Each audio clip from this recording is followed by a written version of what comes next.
Hey, good morning everybody. How's everyone doing? It's what is it? Is it Tuesday morning? Tuesday morning here in Australia, Monday night there in the United States. How's everybody doing? Hi, I'm Kim. I'm the designer at West Indies Wear. If anybody is new to the group and you don't know and you haven't been following my stories, yeah, how is everybody doing? Hey Belinda, you're on my time zone. You're not over there. Thanks for tuning in. So, thanks to everyone for shopping on my online shopping event on the weekend. I think you guys seem to enjoy it. Thank you so much for everyone who's placed orders. I see that our warehouse got most of the orders out today and the giveaways. Most of them went out. There's just two remaining. So they must have got through it all in one day. I hope you guys love your new clothes. And I hope that they give you just a small little blast of island colour to brighten up your lives while we're stuck in lockdown. Now, I also really want to thank you guys for helping me get up, get dressed, do my face, and show up so that I can teach you guys and show you guys that comfort can be still cute. And today I'm just wearing my comfortable black leggings, a plain black tank top underneath, and I've thrown on one of the tunics just so that I've got a little blast of island colour because that's what I love. You don't have to go nuts sitting around at home. It's hard enough as it is. Hey Tammy, thanks for tuning in. But if we're in this together, even though you're at home and I'm at home, if we stay in touch and do these lives every day, at least we can share these little moments of positivity together. Last night I wrote on our bathroom mirror, who's that? Hey Tanis. I wrote on our bathroom mirror in that one of those chalk pens how lucky we are to live here and be in lockdown together. So just try and find ways to appreciate the small things while we lock down. Hey Linda, thanks for tuning in. Thanks again for all those that tuned in to the online shopping event on the weekend. I think it was quite successful. The positive feedback was amazing. So yeah, thank you. We won't be doing that again for a while, but if you guys are bored and would like to, please let me know. So what's been fun is the last couple of weeks I've been reading through my logbook from our journey of sailing across the Atlantic Ocean to the Caribbean. And to be honest, it's the first time in over 15 years I've opened up this file and brought out my notes and reread it through. So you guys are sort of helping me relive those days. It was quite amazing. So I ended the story the other day that said, that's that, the end, 5,973 nautical miles, 2 years, 3 months and 2 days. And a hell of a lot of blood, sweat and tears later, we made it. And when I read that to you guys, I nearly cried myself. It's quite funny. So the next stage of this little journey I wanted to share with you guys was an email that I sent to the family, sort of explaining how we were settling into island life. So our crew member, Jeff, he left. He moved off the boat and flew back to London where he had family. And Justin and I sort of tried to figure out what this cruising lifestyle was going to be now. Hey Tammy, yeah, I think your free dress shipped out today. So congratulations on winning one of those giveaways. That's exciting. So yeah, just to read a little bit more of how we were settling into Caribbean life. Since our arrival in Tobago, we spent 1 week anchored in Scarborough, which is the capital port. Not a very nice anchorage, but during that time, we caught the ferry over to Trinidad to do a bit of shopping for boat parts because so many things had broken while we were sailing across the ocean. We were away from the boat for 2 days, and once we got back, we did a bit of a sail around to Crown Point. Now, the other reason we stayed in Scarborough for a week was because I needed to provision. So we had, I was buying rice and beans and whatever it was that I was stocking up the boat so that we could go around to the other anchorages away from the little capital city It's not really a city, it's kind of a little town, but it was pretty busy. So yeah, it's just trying to reprovision and get it organized before we went off cruising. So we sailed around this 2-hour sail round to Crown Point, where we anchored for one night, but we woke up in the morning and the net fishermen woke us up so that they could fish there. So basically the local fishermen come down with their nets and they throw these nets out and they catch all this bait fish and pull that into shore. And if we're anchored in their way, they weren't very impressed. So early in the morning they woke us up and we just were like, oh well, we'll move on, because you know, we didn't want to cause problems with the locals who fish there every day. So we moved around to the next anchorage, which was Mount Irvine Bay, and that just happens to be one of the best surf spots in the Caribbean.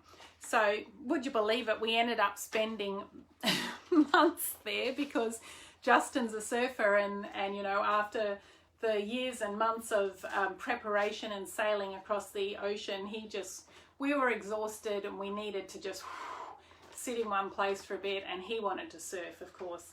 So then Justin writes, the surf is off season now, although I've been surfing every day since we've been here.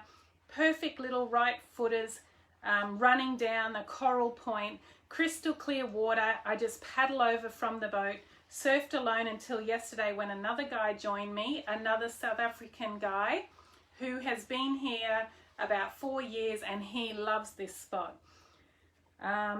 Best time of year is October to February, and in November that's when we get the really good waves.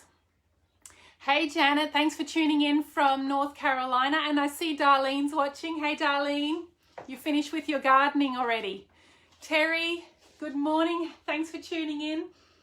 Okay, so life here in Mount Irvine Bay is awesome. We wake up at 6:30 and have tea, or Justin goes off fishing with one of the other yachties, and I have to make my own tea, goodness. I do the dishes, tidy up the boat, bake bread, or clean out a locker. One boat job a day, that's it. In the morning, snorkeling, surfing, socializing in the afternoons. Justin has a midday siesta, as he says it's way too hot to do anything else. He's also been busy with boat jobs, fixing the hatches that were leaking when we were sailing, set a stern anchor, clean out the lazarette. The lazarette is like this big storage box at the back of the cockpit that everything just got thrown into. Fenders, cushions, a spare chain, spare rope, like it was a mess. Everything was in that back area. So he cleaned that out, scrubbed the decks, fixed the outboard, fixed the dinghy, read up on the theory of weather. That's what he was doing. And then he says, and keep Kim in line. That's his idea. He says that's an 8 to 5 job. I've got a little supply of fabrics, beads, embroidery thread, and I've been creative for the first time since I left college. Plus crocheting is still going on in full force. I dyed one of my first shawls. I was crocheting these shawls, and then I dyed one hot pink yesterday, but stupidly forgot to wear gloves, so now I have hot pink hands. How silly is that? We've been eating really well. Bread, pancakes, fried rice, baked fish, smoked fish, coleslaw, barbecue, salad, steamed potatoes. Never realised how luxurious potatoes were until we had to go without. So we must have run out of potatoes somewhere along on our journey. Mangoes, bananas, coconuts. I've put all the weight that I'd lost on the ocean crossing, I've put it all back on, it says. Now, Tobago's pretty lush, so we were actually picking off mangoes off the trees, you know, on the side of the road. It was, you know, didn't belong to anyone. We weren't stealing, but there was these massive old mangoes that you're walking along the road, and mango trees, and these, you know, mangoes are hanging over the road. It was amazing. The social life is surprisingly very demanding, and at times we feel a little bit claustrophobic, as all of our neighbours, so this is all the other yachties that are in the anchorage, are demanding that we are on this boat for morning tea and that boat for afternoon tea, and then another boat for sundowners. We're so busy. Sometimes you wonder how you'll even get your one job a day done. the weather has been very hot, something we are still trying to get used to. So most of the days we hid out of the sun during the heat of the day and then only came out later in the evening or late afternoon. Most days squalls come over with a bit of wind and rain, only about 20 knots of wind, but after South Africa's gale force winds for 2 months straight, it's just not very worrying. On the weather report, so we were getting weather reports on the radio, and they talked about this tropical wave, and we'd never heard of this. And when we first heard what, you know, a tropical wave, what is that? We were still at sea trying to get to Tobago, and we heard them talking about this tropical wave, and we like, oh my goodness, you know, what can that be? Is it like a hurricane, or is it like a tsunami? We were having heart attacks, that we were going to get wiped out by a tsunami or something. It is, however, a high pressure weather system that moves in, bringing with it about 20 knots of wind and rain.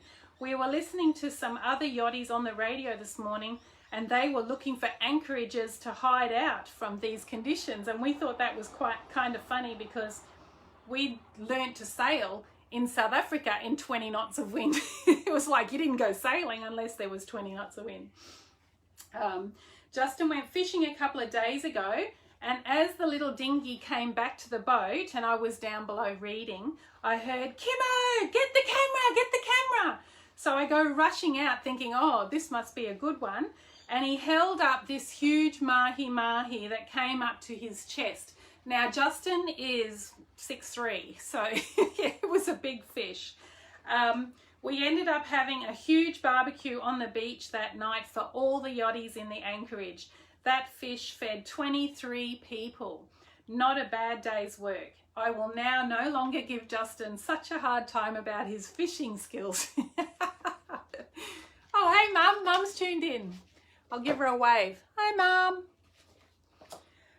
The evenings here have been awesome. The wind dies down and the bay is flat and it looks like a mirror. It stays like that all night long, and in the mornings the water under the boat is so clear that you can see the bottom and all the little fish that are hiding underneath our boat. The wind comes up at about 9 a.m. only, and then it's easy. Anyway, just wanted to let you all know, blah, blah, blah, that we were trying to get people to come and visit us, but of course Tobago is kind of a long way away from South Africa or Australia, where all our family was. So we did eventually. Mum and Dad came for Christmas. Was it that year? Yeah, that year, I think, the end of the year. So this was June. That was June. And then I think my family all came for Christmas that year, which was amazing. So yeah, we were settling into life there and getting used to it. I said to Justin this morning,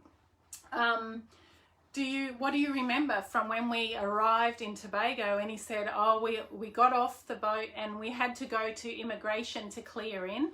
And now when you go to immigration, you know, it's respectful to look decent and, you know, wear shoes and, you know, be respectable. And we came into the office, and there was like 4 or 5 policemen in this immigration office, and they had the TV on over their desks, and nobody really looked away from the TV to even look at us. And on the TV was cricket. Now it's a British, you know, the West Indies is big into the cricket because it's a lot of British islands. I know cricket's not big in America, but in Australia and South Africa, all British places, it is big. So we come into this office, and these guys, it was South Africa playing against the West Indies. And South Africa was winning, and now I've got 2 South Africans with me, and we're trying to clear in, and these West Indian policemen were not happy. They were getting beaten and they weren't very happy about it. It was quite funny. But if ever you're in if you're ever in the Caribbean, especially on one of the British islands, and you want to break the ice with the West Indian people, the best thing you can do is bring up the cricket, because they love that. They break out into this huge smile. Oh yeah, man. All right, guys, take care. Have a nice evening. I'll tune in again tomorrow with another story from the Caribbean, and let me know below how you guys are doing, and if you found a way to wear your tunics with your tights to stay comfortable in lockdown. Okay, bye.